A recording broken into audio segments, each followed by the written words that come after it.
Good morning and welcome to this episode of the Vision Alignment Show. I hope you all had a great weekend. I know I did. We had a lot of stuff going on around here with trips to see my mom and to get to experience some other stuff with my daughter, and we just had a great time. So my wife and I had the best time together with doing all these things with the kids. So that's important for us. Hopefully you had a great weekend as well. And I'm looking forward to talking more with you, but I want you to really get into this moment, if you would. Start to understand how important it is for you to have your vision aligned with your core beliefs, your core values, and your core strengths. So that's why we have this show called the Vision Alignment Show, where we have that ability to know what our vision is. But sometimes we have blinders on it, and those blinders can be good at times because those blinders will allow you to stay connected with your vision. But at the other time that you need to take those blinders off and get to a point where you understand that there's more around you, more going on around you than what you ever knew. So if you can do that, life will change. But somebody that I have coming on today is phenomenal when it comes to all of that. He does a great job with everything in regards to knowing his vision and knowing how sometimes he needs to put those blinders on and sometimes he needs to put those blinders off. Well, without any further ado, and I also want to make sure that you know to stick around for the end because we have some huge announcements for more great speakers that are going to be coming on this show.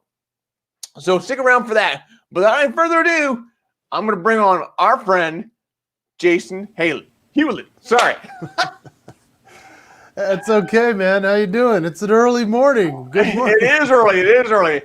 Well, thank you for being on. I really appreciate this, Jason.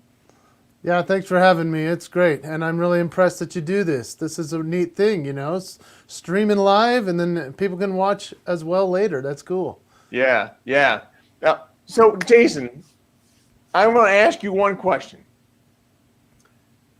Well, we're going to ask more afterwards, but this one question is, when is your first recollection of knowing your vision? First recollection of knowing my vision, it had to have been third grade, man. I mean, come on. I was in trouble in class for being too loud, and a teacher took me in the hall, said, "You're not the class clown." I said, "I am the class clown." He said, "No, you're the leader. So if you're quiet for the day, I'll give you a chance to perform at the end." And the next thing I knew, when I was quiet for the first time, I got to go up in front of my peers, do my faces, do the funny things that I do some funny voices. And that was when my vision expanded and I realized, I think I want to be on stage for my career. If you want to hear more, stay right there.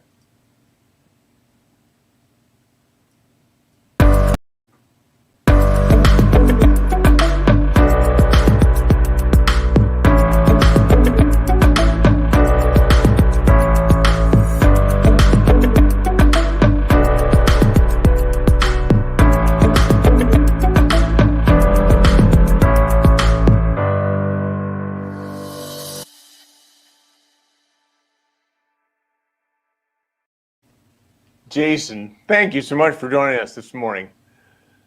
Before we get into all the questions that I have, there's so many questions just from your intro with where you decided to know your vision or came to know your vision. But I also want to make sure that everybody on the call understands that if you are listening in live, please put in hashtag live.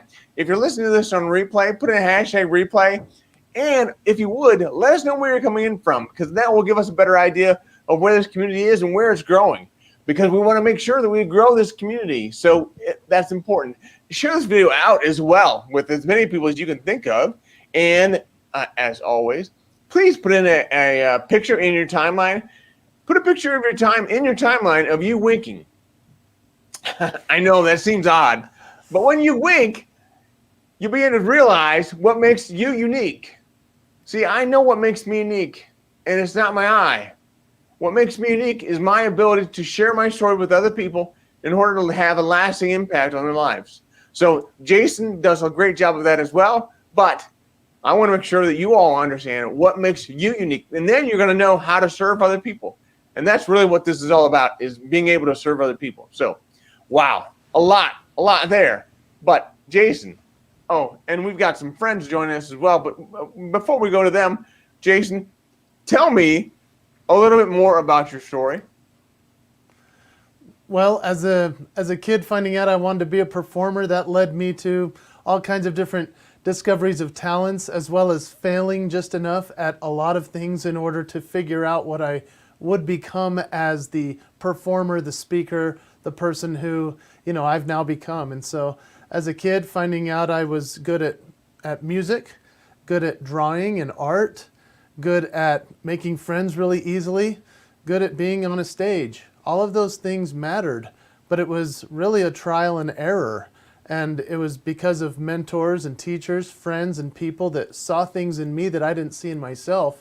So when you just mentioned the blinders and the blind spots, those types of things, it's really fascinating to think back about those people that helped me get to where I am today. I am now a corporate speaker for leadership and culture. And then I also do entertainment within that. So I present the message in my own unique way, just as every keynote speaker does. And I've been doing that for 20 years. As of 2020, I've become a virtual speaker and entertainer as well, since all of the live events went to the wayside. So that's what I do. It's been a fun career. 20 years, amazing, right? Oh, that's awesome. And you must be very, very good at what you do. In order to be doing it for 20 years, I mean, I started into this career 4 years ago, and it's been hard to get going. So I can imagine you must be very good. Well, that's very kind of you. I'm not sure if I'm good or if I've just found the right audience that thinks I am. What I know has worked for me is just being myself, as well as utilizing the voices and impressions of other people to help everyone else discover their voice. That's been really neat for me, to help people understand their promise to share their gifts. That's good. So knowing yourself, so you know who you are, you know what you have to offer. Is there more to it than that? Well, of course, I think there's, obviously a little bit of luck is involved, but that always comes after the hard work. And having, of course, like with your language, vision, having, whether it's a vision board or a lot of goals that you put together for yourself. When I think of what a vision might be, I think it's just the overarching view of what we foresee for our lives, and then we create our goals and make our promises, keep our commitments in order to manifest that vision. And so through the years, as somebody who's worked very hard, not just with reading and discovering and coaching and making sure that I'm at my best as a performer on stage, it's neat to see it translate. When a company would say, "You were great," well, especially bringing you in the first time, but then the greatest compliment is to say, "You're coming back over and over and over, and we're going to share you with everybody because you bring it every time." That's a pretty great compliment. Yeah, well, that's awesome. So while we're at a break here, introduce some people that are online and listening in. So Steven Shapiro, you know that guy. Steven Shapiro is one of my great mentors. He's a person who could see in me stuff that I couldn't see in myself, and that's what's cool about having friends that are your mentors, right? They see something in you and they go, "You should do that more," or "You should take this out but tweak it." He's an innovation expert. He's a visionary man. So yeah, Steven Shapiro, I love that guy. There's my bowing to Steven. It sounds like somebody I should get to know. Yeah, you should. He's one of the greats for sure. Hall of Fame speaker, the whole deal. Amazing. Well, more great people on. Like Ted Legal. Ted is a friend of mine, so thank you very much for being on, Ted. I appreciate that. And then finally, Randall Reeder. Do you know Randall? Randall, man, look at you've got a good audience here, man. Randall, yeah, he's great. Oh my heck, how cool! Hey, Randall, he's a wonderful, inspirational, always optimistic, happy dude. Yeah, yep. Man, this is cool. What a great audience. Yeah. Will Rogers is right there. That's right. That's awesome. Well, so you've had a lot of things go into this, and Steven Shapiro sounds like he's one of them. But what do you think the biggest factor in your success is? Whoa, that's a loaded question. The biggest factor of my success. I mean, I could say perhaps it's the foundation that I was built upon, which is having a strong faith, as well as the things that I believe not only about myself but also about the world. I see the world in a different way, I think, because I see it as we're just here for our time and we have our moment. This is our chance to do something great, but there is more beyond this, and I believe that. And so it gives us, I think, more courage to live fully rather than hold anything back, because this is our great opportunity, our wonderful performance on this earth. And I feel that that's contributed a lot to my success, probably the most, in having parents that raised me the right way, a family that I'm trying to raise in a good way, and being able to keep my promises the best way that I can while I'm here. No, that's awesome. So tell me, a lot has gone into that, but what do you think is still an obstacle you're trying to overcome? And you can't say COVID because we're all dealing with COVID. But what do you think is the biggest obstacle or challenge you're still trying to overcome? One of the great obstacles for me in my entire career has just been the willingness to not worry about what other people think and going for it.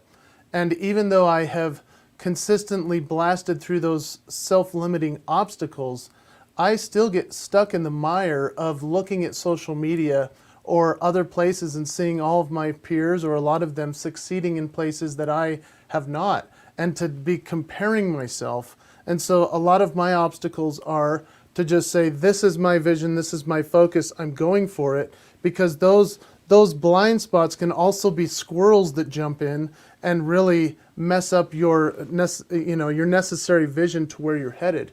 And so, for example, I've been wanting to start a podcast for a couple of years.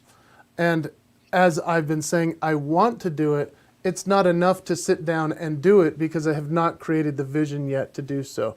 And so just something very simple like that, it's important for me to continue to say, okay, how can I get past these obstacles? How can I stop having self-limiting beliefs that what I might say on a podcast or a live stream would be significant for people to tune in and be interested in listening? That's been an interesting one for me. Yeah, I find it hard to believe that you, of all people, look at other people and think, wow, I wish I was doing that, or I wish I had that. I mean, Jason, you look, you from appearance, you look like you've got it all going. Yeah, and that's part of the thing that we all do on social media, isn't it? I mean, that's part of branding, that's part of making it look like we have it all figured out. Truth of the matter is, I do my best, and at the same time, within the fear or within the vulnerability, let's just say, of my own self-limiting beliefs, I like to find my lane and then say, can I be confident enough to go for it? And it's okay for me to say that, I believe, to be able to say, yeah, I see what other people are doing, and I wish I was more like that, or I was doing better for myself. And it's a lot of the time it's this comparison factor, and then it's like, it's not a jealousy thing, because I'm proud of my friends for doing it. I'm proud of you, Brian, for putting this together and doing this today. I mean, I think it's wonderful. And at the same time I say, how have I hit my own ceiling, and can I break through that and be more like Brian? Can I see him as somebody I can, have as a leader in my life? And that's what's helpful for me. Yeah, I don't think anybody's asking themselves how can they be like Brian. Come on, man. Come on. No, that's what's beautiful, right? I think a lot of people see you and they go, I wish I was more like Brian, and because maybe somebody doesn't know you. Maybe they see you online and they go, what's going on with this guy? I mean, who knows? I mean, they see me doing all these weird faces. They're like, what's wrong with that guy, right? But at the same time, I think that a lot of people look at you and say, that's somebody I'd like to do that like, and I'm really impressed with him. And so, of course, I think you're an example of goodness and doing great things. I mean, that's how I see you. Well, thank you. I appreciate that. What do you do? What do you do for clarity? You seem to have such a good idea of what you're doing and how you should do it every day. How do you maintain that clarity? Well, one of the best ways for me, in fact, I have it right here because it's always by me, my journal.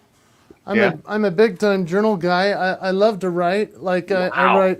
I write lots and lots of pages. This is a journal that was only for a few months, and I have lots of these. And I think that helps a lot with clarity, to write out where you're assessing your life to make sure that you're headed in that right direction. I also like to look at my calendar and see what I've accomplished in the last month. I mean, really, this is just a self-assessment, and then to have people that are either coaches or, a spouse, somebody that you can really sit down and mentor with, that's always helpful. And that gives me clarity. I'll tell you what gives me the most clarity: my children. Oh man, talk about if I tell them to do something and I don't do it as their example and leader, Yeah. whoa, that's a quick clarity check, right? So I have a lot of those just built into my life. It's great. That is good. Very good. So tell me, what do you write about in your journal? I mean, I usually start out with what happened in the last day or so, however far back I have to catch up, just for historical reasons. And then I'll start to clarify what I'm doing with that feeling or that time and where I'm headed. And then, I mean, really, it all comes down to, like, vision, in your words, vision of looking back, kind of the rear view, mirror view, and then vision of the windshield, which we've heard that before, right? The windshield is way bigger than the rear view mirror. And so I'm constantly writing, what are my aspirations? What am I working on? Where am I headed? And the journal has become this self-propelling guide to keeping my promises for myself. And I'm just religious about writing in that thing because it's just so helpful. And yeah, it's interesting to go back, especially during the hard times, because it's like, I'm so frustrated, and then I'm writing frustrated, and it turns into gratitude. It always turns into gratitude, because when we see what's negative, we then find those silver linings and realize how much we're grateful for, how much is good. It's a beautiful thing to write in a journal, I think. Yeah. Oh, that's very cool. I love that. So, do you think everybody has that same outlook on life and the same outlook on what they're writing? So if they write they're frustrated, or they write that they're mad, or they write that they're upset about something, do you think most people think on their own? But really, I'm grateful for this. I'm overwhelmed with all that's been given to me. Do you think that people think that way? I have no idea. That's a good question. I mean, I would hope so, but I think it really depends on what you're inputting so that you can output the right stuff, I would imagine. So if I'm only listening to talk radio, let's say, or negativity, or reading the news and going on Zoom calls with friends that are all suffering and we're just poo-pooing the world and life, then yeah, probably everything in my journal is just going to be bad, and I'm going to fall into this mire of self-pity. However, we can spin it around. If we input good podcasts, if we input the right music, if we decide to give ourselves a chance to go walk around or to meditate, whatever we're inputting into our lives will be a part of that output in order to process the negative and create it into the positive and the gratitude place. I don't think that's just like a self-help positivity thing. I think that is a real powerful principle of life and keeping our promises to ourselves. So you talk a lot about promises. I've got to ask, what is the promise all about, and what have you done lately with the promise? Yeah, so the promise is just, this is my, the promise is, let me show you my screen I'll if you take want my to check screen it out. off. Yeah, here, the promise is what I talk about wherever I go, and I'm really lucky to have something like this that is my word, if you will. So people know me as the promise guy because I wrote a book about it, right? And so I call it the promise to the one. Now, the promise to the one is just the promises that you make to yourself, because so often we promise everything to everyone else, whether it's the places that we work, the people that we serve, the team that we're on, or our family. And then what about our promises to ourselves, right?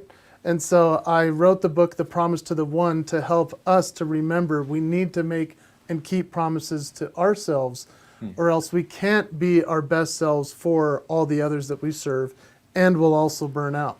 And so helping people discover their talents and their gifts, that's one of the other real big parts of The Promise to the One. Your website, is it jasonhewlett.com? Yeah. So I'm gonna bring it up here so everybody can see it, and if they want to write it down, they'll have it there to write down. So let's see.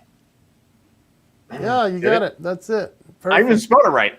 You spelled it right. I may not have said it right, but I spelled it right. People have introduced me every way, man. Doesn't matter. It's the funniest when someone's like, "Please welcome my best friend, Jackson Hewlett." And I'm like, dude, you messed up my name. That's all right. Well, thank you. Thank you for your grace. I appreciate that. We all need grace at times. So Totally. where do you see grace, the grace that you've been given? Where is that one area where you know you've been given grace? Oh man, that's been my whole life, you know, whether it's people seeing the best in me regardless of what it is, or even just my wife being willing to go out with me before we got married. That's a full grace moment for sure. I'll tell you though, the real grace at this, in this conversation today would be the grace that we receive when we are able to just have this experience here on earth. It's a beautiful thing, and that we get to share our gifts and our talents. I believe that that's what we'll be responsible for when it's all said and done. Like, what did you do with your time? What did you do with what you were given? You know, parable of the talents type of stuff. Did you bury it, or did you put it on a hill and let it shine forth? Did you multiply it? And so that's why I like to do the faces. I like to use it in that term and say, you know, I found out as a kid I had a big mouth. Now that's an odd thing to show on a live stream. You do have a big mouth. It's a very big mouth. And, you know, I find it interesting that big mouth got me in trouble. It got people to laugh, and it's made me a living because I speak from it. I share my smile wherever I go, even if it's under a mask, I still have smiling eyes. Mm-hmm. And then at the same time, I found out I could do things with my face that became the parable of the talents for me. So for those that are only listening, you need to watch, because I found out that I could control my upper lip. Now, what does that have to do with you? Well, it has a lot to do with you, because if you have a talent to do something, you should be able to multiply it, right? So now I'm showing the bottom lip. Now, I'm talking at the same time, and that really messes with people online, that's for sure. They're like, I think something's wrong with the stream. No, nothing is wrong with the stream. But I found out not just by doing that I could also do my eyebrows, and I could also wiggle my nose. Oh, now, that's cool. Now that's cool, right? And that's weird for me to show in a professional setting, but what it teaches is that, have you utilized all of your gifts and your talents? Whether it's the ability to communicate well, whether it's your talent for seeing solutions that others don't. You know, see, Stephen Shapiro, who chimed in earlier, he talks about the different lenses in which we see things. He calls it invisible solutions. So yeah, he's a great guy you should have on here, because we all see the world through our lens, right? And so when I share my gifts, I want you to think about your gifts. Can you add to what you've got that makes you unique? I believe you can, and that's grace for sure. Wow. I love it. Very cool. So what, if you would, let us know, what does the next level of success look like for you? Well, that's a nice question. I mean, for years I've been doing these live events where I'm the guy that comes in and makes you laugh within a keynote presentation about setting goals but making promises. And so I like to say, why set a goal and we can make a promise? And so being that guy that does those events, and whether it's live or virtual, that's been next level for me lately. The next level from that is now the Promise Institute. And promiseinstitute.com is where anyone that's interested can find out about that. That's where we dive deep within your promise culture, within your organization. Are you making and keeping promises? It's about accountability. It's about commitment. It's about being 100% in every engagement. And I've combined with a couple of other business owners and trainers, people that are John Maxwell certified, which I think you told me you're associated with John Maxwell, which is absolutely. Awesome. Yep. What a great leadership program. So we do the leadership game, we do DISC training and assessments, we do the peers experience, which is the Promise Engagement Experience Roundtable. And so we have all kinds of neat things, including the ICM process, which is the Identify, Clarify, Magnify process, which I wrote about in the Promise to the One. It's a great workshop, discovering your talents and gifts. What makes you a great leader? Is this the correct website here? Yeah, that was it. Promise Institute. Yep.com. There you go. Thank you. Cool. Absolutely. So tell us more about this ICM process, if you would. Oh, yeah. ICM is one of my favorite things ever. And it was actually, along with Steven Shapiro, our buddy on here, that we were able to come up with it. So identify, clarify, magnify. I like to ask leaders in the audience, they say, hey, write down a couple of your gifts or strengths or talents. And they can't do it. I'm telling you, they don't see it in themselves. But if I say, hey, write down 10 things you could improve, they're like, oh, I got 20. That's simple, right? And so when I talk to leaders, I say, we're going to try to write down 100 gifts, skills, and talents that you have, that maybe even your aspirations. And so I'm going to help them unpack for themselves those talents, gifts, skills that they're known for and that they see in themselves. And so that's identify. Clarify is to ask other people you trust, your peers, the people you work with, your friends, your family, what are my gifts? And they see things in you you don't see in yourself. And so they're going to give you words that you wouldn't have extracted from your own identify process. Right. And so when you combine what they've clarified for you with the identify, you got like a top 10 list. It's unbelievable the words you get, Brian. And so that's what's exciting about it, because identify, clarify, the third is magnify. Yeah. Magnify is once you discover your signature moves, magnify that to the world, share your promise. And magnify looks different for different people, right? Oh, yeah. Yeah, for some people it might just be doing one new thing at home or one old thing they used to do that they haven't been doing anymore, just to, make a better family life. For other people, it might be magnifying to the whole world, like you on this live stream, saying, I'm going to put myself out there. I'm going to magnify my gifts and talents. And, you're on a tightrope here, brother, doing this kind of thing. And that's what's beautiful about it. Cool. Very cool. Wow. You know what? What's amazing about this and this tightrope is we're already at the end of our time. I cannot believe how quickly our time went. This is absolutely amazing. I cannot believe it. It was fun. I appreciate you having me. And, when you think about your promise that you make to yourself, I hope that today your viewers and yourself as well will continue to keep the promise to yourself, because as you identify, clarify, and magnify that which makes you great, you share it with the world. And you've done something wonderful with not only your promise, but expanding your vision. Awesome. Thank you so much, Jason. I'm going to wave you off, but I'm going to have you stay in the green room if you don't mind. And then I'll come back to you in a sec. All right. Thanks, Jason. Thank you. All right. Wow. Incredible. Absolutely incredible. We've got more great shows coming up for you, much like Jason. We've got Jess Pettit coming on tomorrow. She's a great one to talk to with when it comes to diversity and inclusion. I'm going to have a great time with her tomorrow. Then on Wednesday, we have Nito Kubain. For those of you that don't know Nito, you should look him up. Look him up on YouTube or LinkedIn or the internet, the web, and learn more about Nito. You're going to find that he is absolutely one remarkable person. So look forward to seeing you all on those shows. And remember, 10 o'clock Eastern, and I will see you then. And if there's ever anything that I can do for you, by all means, let me know. But as always, keep one eye